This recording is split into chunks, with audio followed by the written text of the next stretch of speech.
Peux-tu nous dire s'il est facile pour toi de prêcher dans les territoires de commerce? Non, ça n'a jamais été facile pour moi. Ça a toujours été un challenge à relever, de trouver le courage de rendre témoignage dans les territoires de commerce. Un jour, je me suis forcé à trouver ce courage.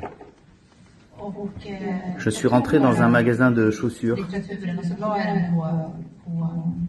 J'ai juste laissé les périodiques sur le comptoir et dit à la vendeuse que c'était pour elle. Et je suis parti très rapidement parce que je me sentais pas très bien. J'étais la vendeuse de ce magasin de chaussures. J'ai commencé à lire les périodiques très vite après qu'elle soit partie. Et rapidement, je me suis dit, c'est incroyable, c'est la vérité.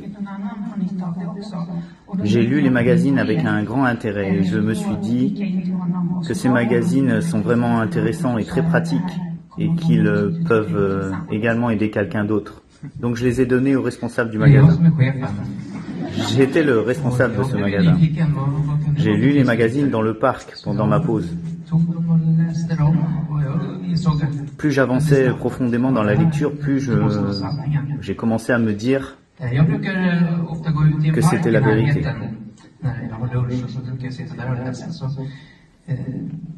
Que c'était fantastique.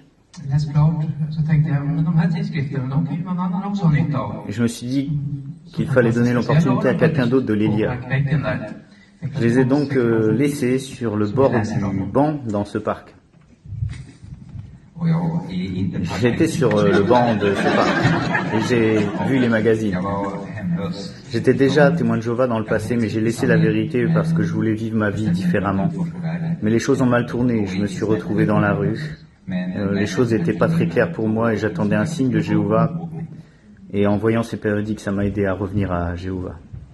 N'est-ce pas une histoire fantastique? Sœur, veux-tu ajouter quelque chose? Oui, voyez-vous, ce jeune homme qui a trouvé les périodiques, eh bien c'est mon fils.